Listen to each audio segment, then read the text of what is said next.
cái lều này họ dựng để họ làm trồng chuột trồng ngô chứ không biết mình bà cháu mình ở có sao không. Đây người này, này. Cô có găm Đây đây. thấy à? Có khi nào Mận bảo mình đi thôi. Em Mận dọn đồ đi hết rồi. Con đang đi tìm đây. Còn bé Cầm đi trốn đi hả? Tốt quá gì nữa.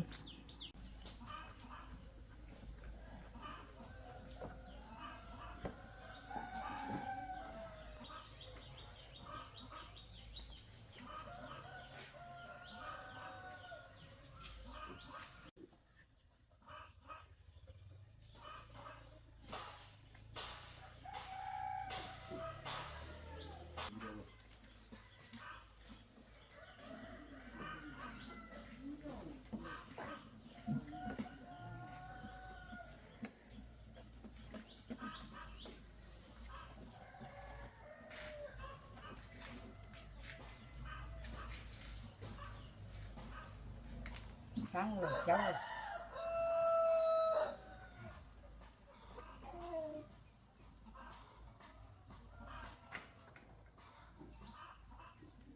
Cháu ơi, bây giờ bà cháu mình đi đâu?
Cháu ơi, bây giờ bà cháu mình đi đâu ở được?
hỏi đi.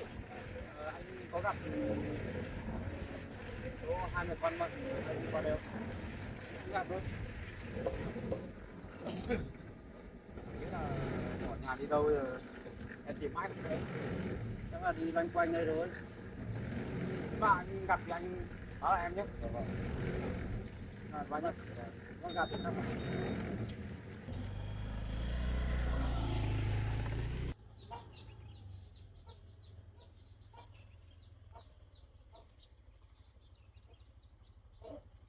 Chào cô. Ôi, cháu hỏi nhiều đi. Cháu hỏi đi. Cô có gặp người này?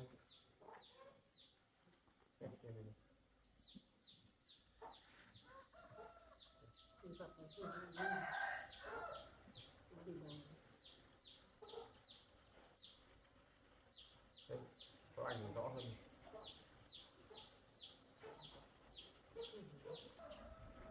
Đây, có cái ảnh này rõ nhất này. Đây, người này này. Cô có gặp. Đây đây. Lúc cô ấy bỏ đi là có cả con nhỏ nữa, một bà cụ nữa. Cô thấy không? Không thấy à?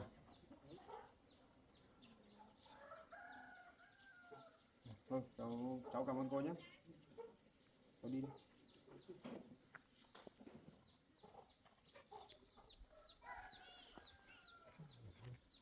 Đâu hỏi được. Tít khu trên kia xuống đây, không thấy ai gặp.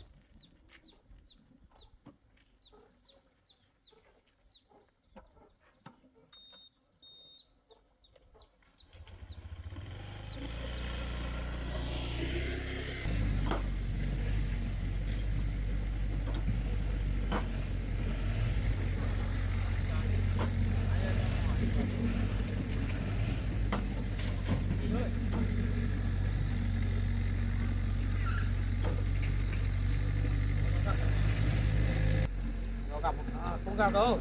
Gặp à? Không thấy đâu.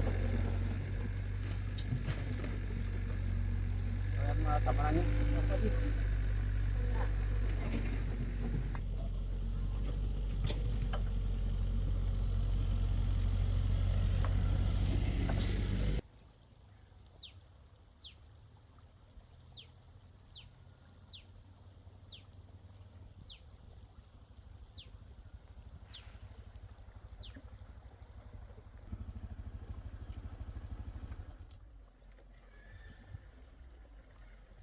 Khu vực này mình tìm hết rồi, chỗ nào cũng thấy em Mận.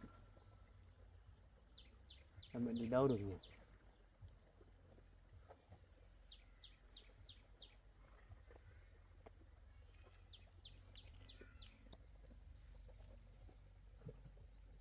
Có khi nào em Mận bỏ mình đi thật?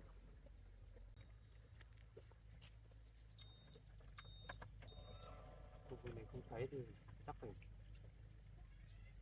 đi ra làng ngoài cái tìm xem thôi. Tại Mận tôi chỉ đi xa.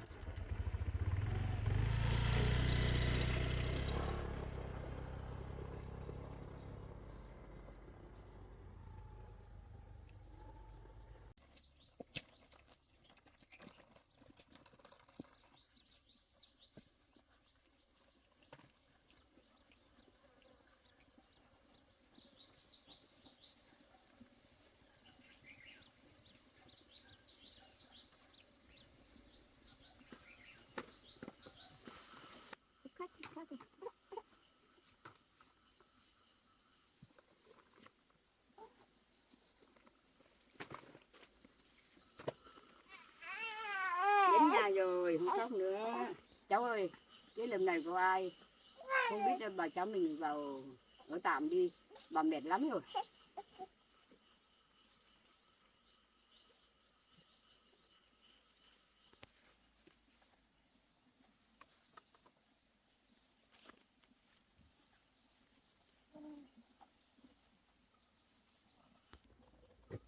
Bà mệt quá, bà ngồi đây chờ cháu.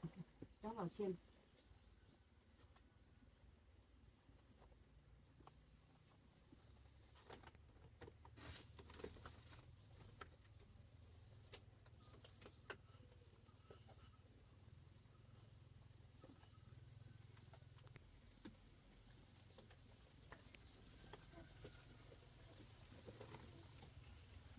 cháu ạ, cái lều này họ dựng để họ làm trồng chuột trồng ngô chứ không biết mình bà cháu mình ở có sao không.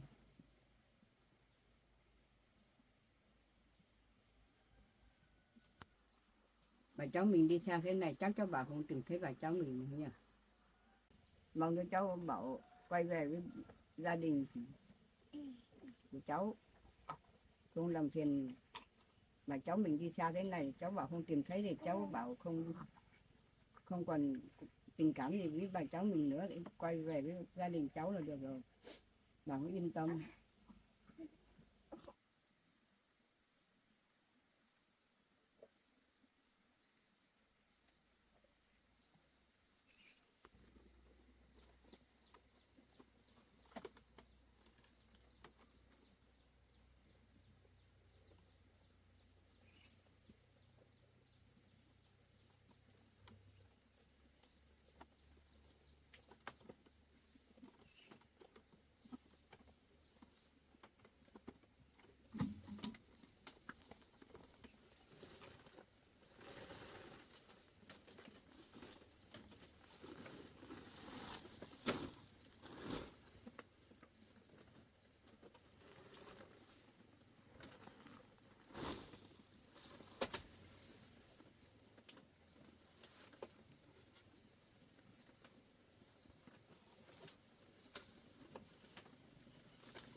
Cháu đi làm thuê kiếm tiền mua gạo ăn á, và đi là cháu đi phải cẩn thận nhá.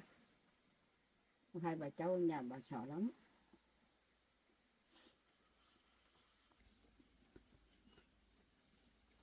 Con muỗi nhiều lắm, cháu ở đây con muỗi nhiều quá đây. Cháu đi kiếm tiền nhớ mua cái màng rồi nhé, ở đây gần trường con muỗi nhiều lắm.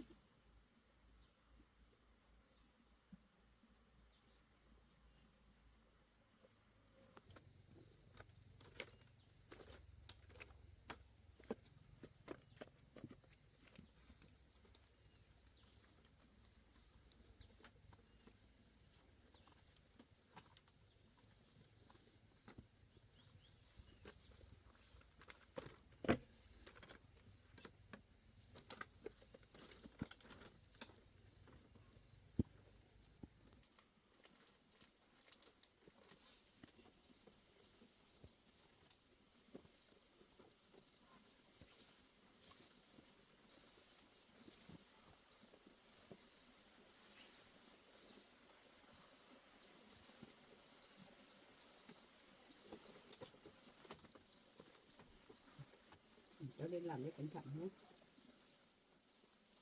Đây lại bà cũng sợ lắm.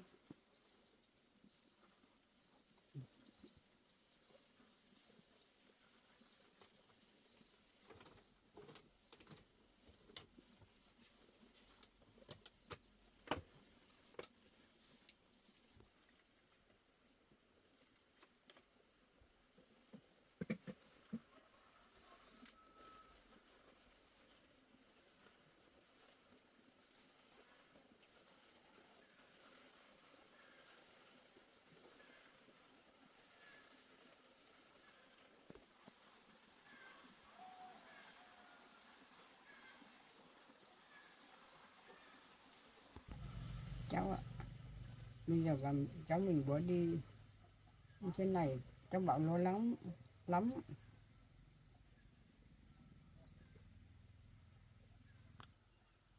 Mà cháu mình bỏ đi xa thế này chắc các bạn không tìm thấy rồi.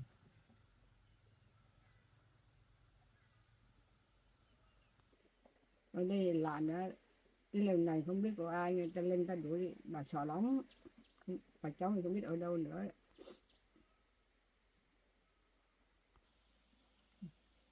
Không biết cháu bảo thế nào nữa, chắc cháu bảo buồn lắm.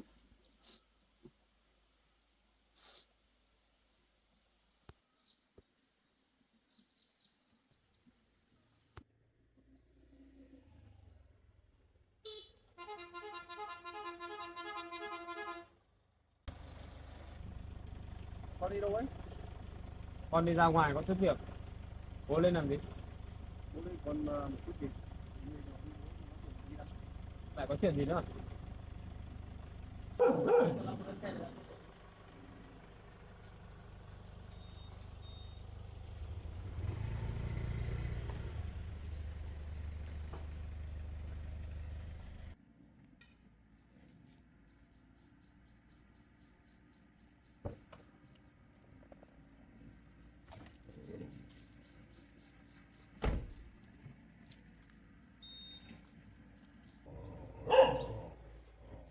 Con cũng đang tính được thì một lúc nữa con về nhà để gặp bố đây.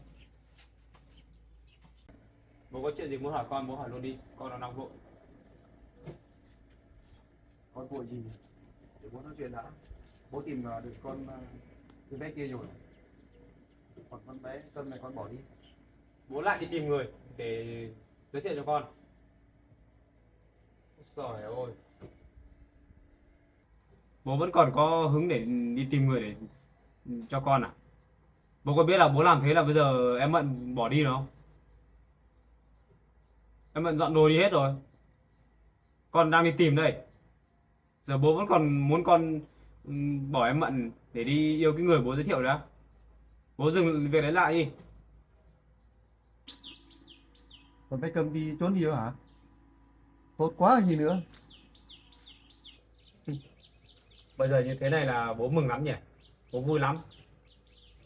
Thế bây giờ con đi về nhà theo bố đi. Bố đừng có bảo con về, con không bao giờ con về nhá. Khi nào con tìm thấy em Mận con về. Tại bố hết đấy. Bố làm như thế bây giờ em Mận bỏ đi rồi. Con tìm từ hôm qua giờ không thấy. Bây giờ thì vừa lòng chưa bố? Bố vui chưa? Thế thì vui lắm rồi. Bố còn cười được à? Rất tốt đấy. Thế bố về nhà đi. Con không về. Con mới quen với đứa bé Cầm thì được mấy tháng rồi. Mà nhìn mà con đen vào người hốc hác mà. Hay là ăn uống như thế là không có gì ăn hay sao? Tất cả là tại bố còn hỏi làm gì nữa? Tóc tai thì bù xù rồi. Tại bố hết. Bố mà không ngăn cấm con với Mận ấy thì con đâu có như thế này. Rồi con chả đón Mận về dưới nhà mình rồi.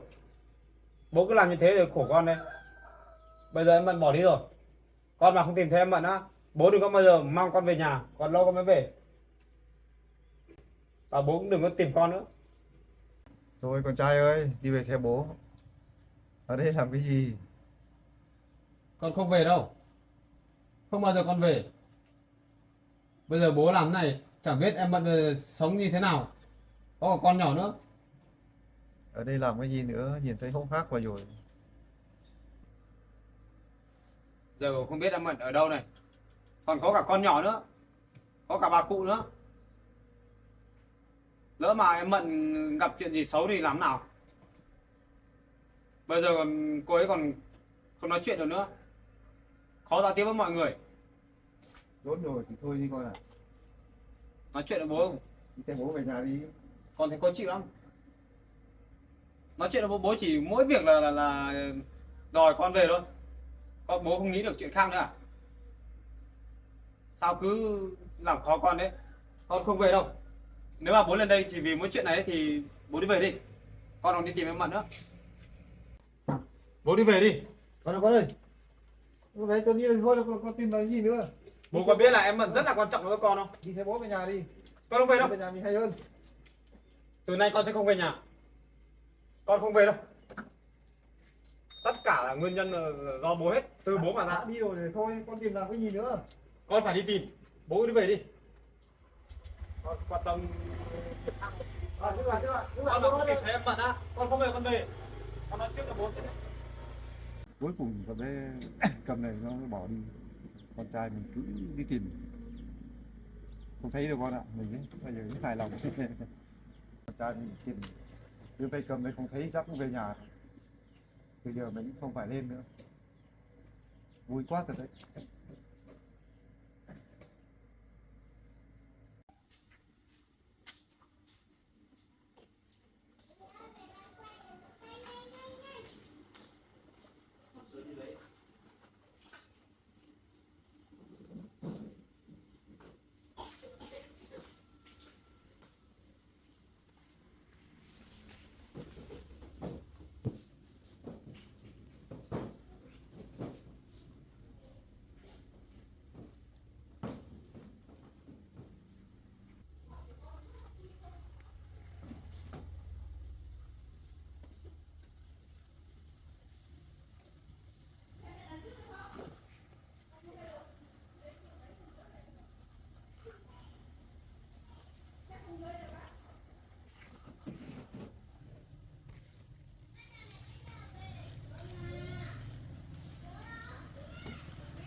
bê mấy hộp hàng cho chị với.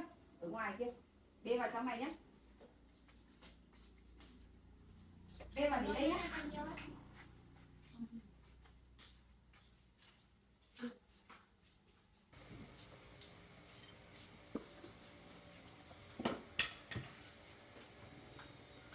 Bê vào trong đi.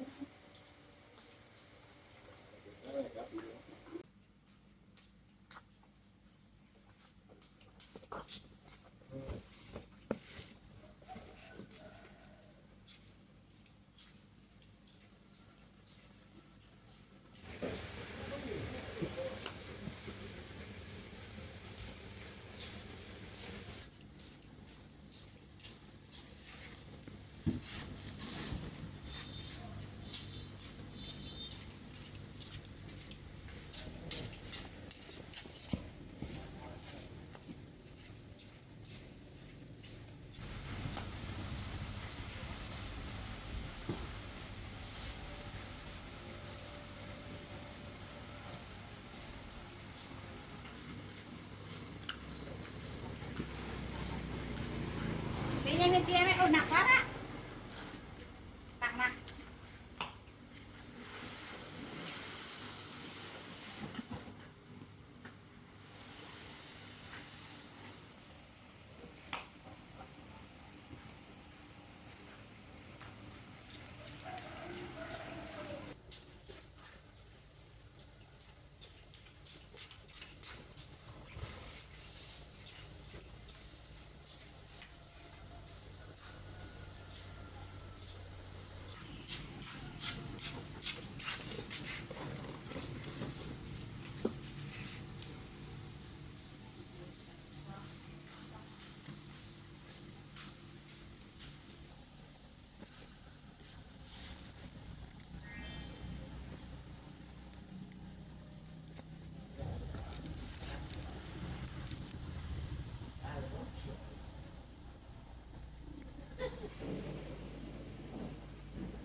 Đầy hơi là uống nước gì cũng được.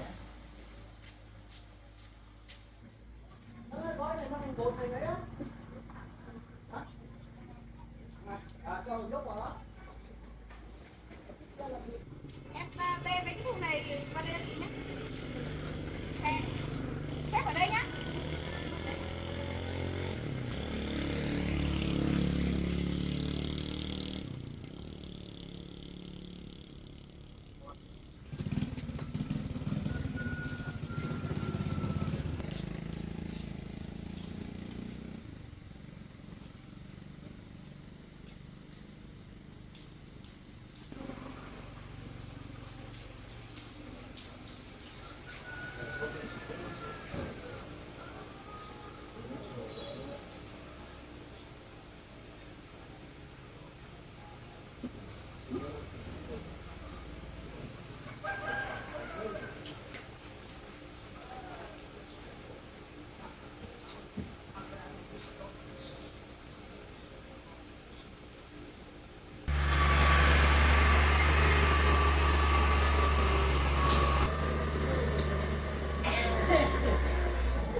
Không nè.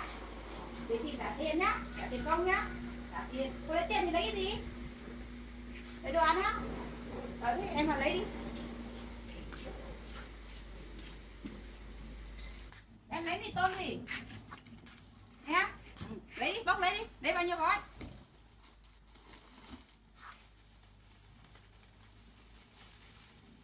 Lấy gì nữa?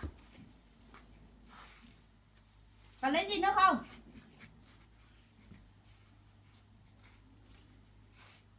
Cho con.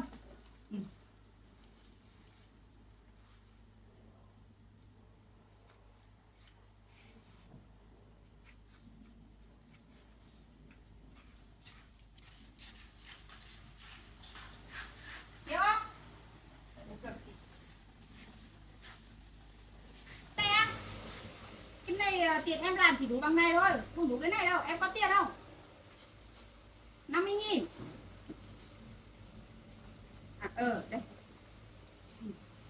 Đây. Hôm nào lại ta làm nhá.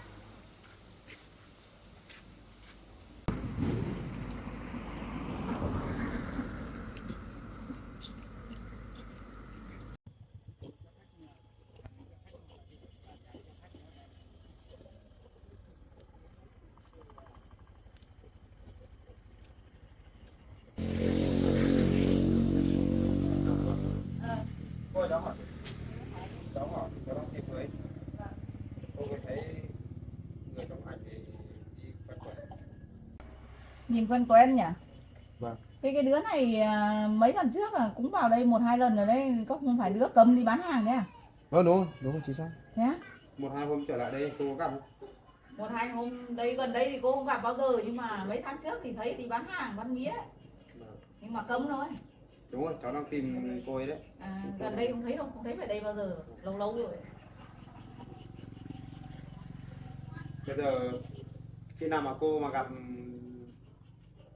người trong ảnh này mà đi qua đấy thì cô liên hệ với cháu nhé.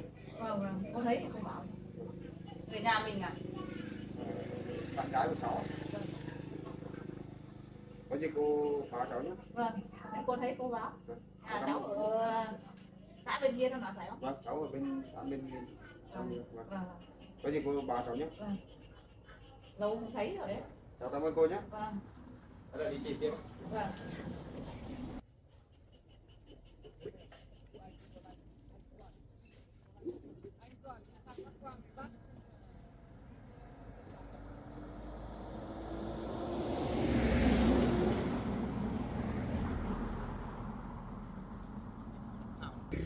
Đi hỏi chỗ nào cũng không gặp ai, không gặp anh Mận.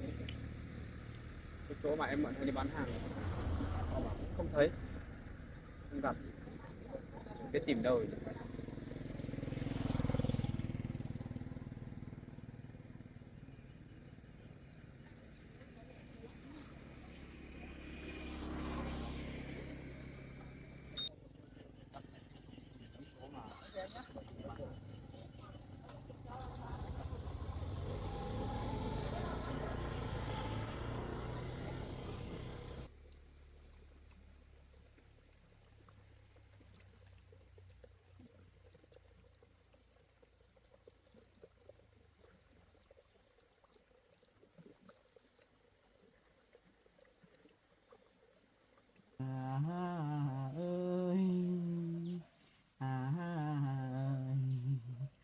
Con cò mà đi ăn đêm đâu phải ở canh mềm, lăn cổ xuống ao. Có sáo thì sáo nước trong, đừng sao nước đục ở đâu lòng của con. Ơi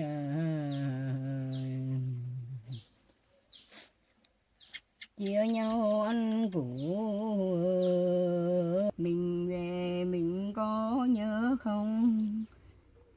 Nhìn cây nhớ núi, nhìn sông nhớ nguồn. Cháu đi làm về rồi à? Có chuyện gì không cháu? Gặp chuyện gì không?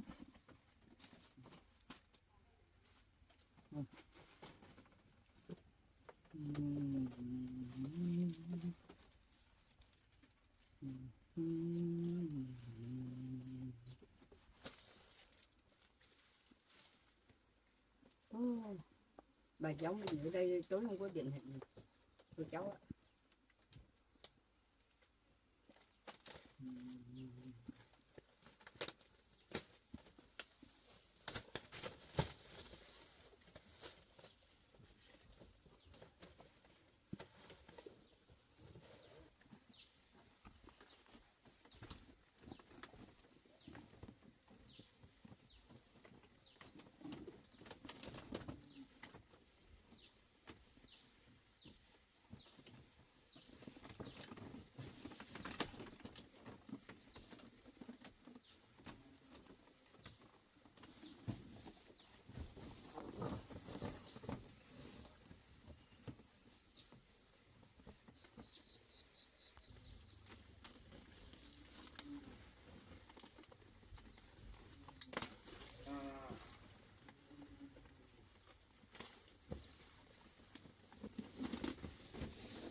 còn đuối lắm rồi thì cháu ạ. Tí nữa cháu ngồi nghỉ tí cháu đi chặt, đây không có nồi thì cháu đi chặt cái ống về nấu nước pha mì tôm mà.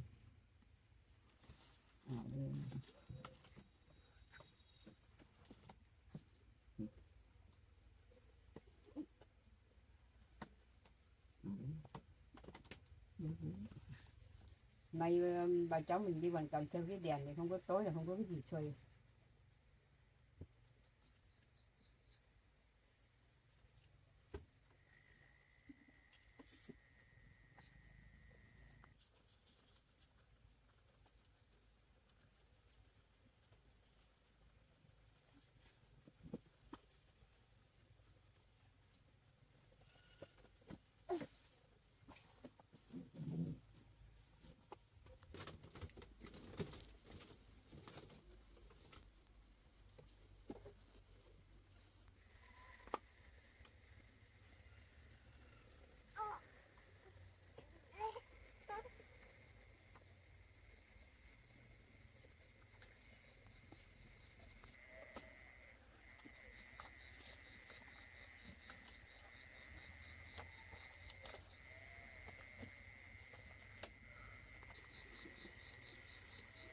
Cháu ơi, bà đuối lắm rồi. Cháu đi chặt cây tìm đứa mình nấu mì tôm bà ăn đi.